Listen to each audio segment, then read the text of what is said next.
munaasabad siyaasada loo soo agaasimay laguna caleemo saarayay nabadoon jaamac abshir oo ka mid noqon doona nabadoonnada beesha reer Sifaarac ee Umar Maxamuud waxaana ka soo qayb galay munaasabadii lagu caleemo saarayay nabadoonka maamulka degmada dhalinyarada nabadoonna haween iyo xildhibaano ka tirsan Puntland iyo agaasimaha mashaariicda dowladda Puntland ugu horeyntii waxaa munaasabada ka hadlay nabadoonna waxayna soo dhaweeyeen una duceeyeen nabadoonka maanta la caleemo saaray waxaanu halkan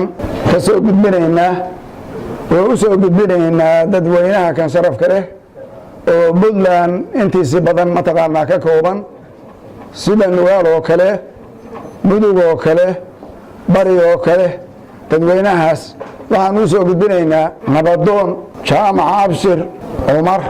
baan u soo gudbinaynaa oo aanu caleemo saaray oo aanu u garanay oday nabadoon ah oo Soomaaliyeed inuu yahay nabadoon daarood inuu yahay nabadoon harti inuu yahay mid majeerteen inuu yahay mid Umar Maxamuud inuu yahay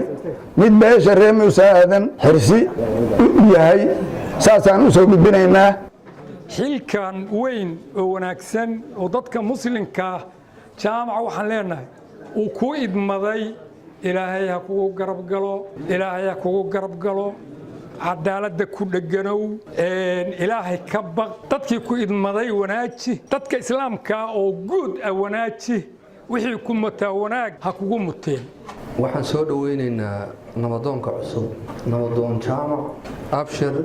Umar Habeeb waxaan leenahay nabadoon soo dhawow haddii nabadoonku waa nabadoon cusub waa in lala shaqeeyaa oo soo dooratada noo soo gudbisay waa la dooranay waa qaadanay waa la shaqeynaynaa haddii Alla haddaanu nahay dhaqanka haddii ay yihiin mas'uuliyiin dhaqan iyo kuwa dawladeed iyo kuwa guri oo gabdhihii ah maadaama mas'uuliyiinta meesha wada fadhiyaan war waxaan leeyahay naftayda iyo naftiinaba qof walba mas'uuliyadii lagu saaray aad iyo aad aynu u fakarno mar haddii qof walba wixii loo diray la weydiin doono familka xirsi Faarax baa faysamaan iskale waxay dagaanay waxay dunya daaqsadaan barti dogobeed bartaan baahi laga aqoon biya qaboobayo baashal wanaagsana loodu bunaaxiday garaar buuxiyeen riyuhu mahadalaale maasha Allah baanu niri dhanka kale gudoomiyaha degmada Buurtile iyo agaasimaha mashaariicda dowladda Puntland ayaa iyaguna dhankooda munaasabada hadallo kooban ka soo jeediyay aad baan ugu farxay runtii markaan maqlay maxaa yeelay waxaan aqaanaa kartidiisa iyo hawlgalkiisa iyo siduu uga shaqeeyo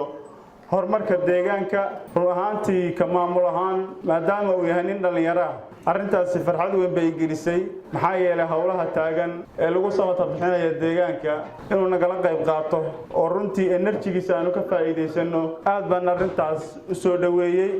haddii nabadoonkaasi marka cadaaladda iyo khiyaarnimada iyo wanaagga iyo waxqabadka iyo waxtarka marka hore isagu gacantiisa uu ku bilaabo oo ku baneeyo oo ku dhismo inta ka sareysana waxay ku dhismaysaa cadaaladda iyo nidaamka iyo dastuuriga iyo kala damaynta sidoo kale nabadoon Jaamac Abshir Umar oo ah nabadoonka maanta la caleemo saaray ayaa ilaahay ka bariyay inuusan ku caybeen xilka maanta loo idmaday ilaahay waxaan ka rajaynayaa sida aad iigu ducayseen ilaahay inuu aqbalo hawshan la ii dhiibay oo culayska badanna waxa weeye ilaahay waxa weeye uu igu guuleeyo oo ilaahay iga yeelo kii wadada mustaqiimka qaada nabadoonna hadii igaga horeeyay oo hawshan ku soo jiray oo kala aan wax ka weydiin doono ama aan arinta kala tashan doonana waa jiraan inkastoo la yiri nin la toobaya in la tiifayo waa ogyahay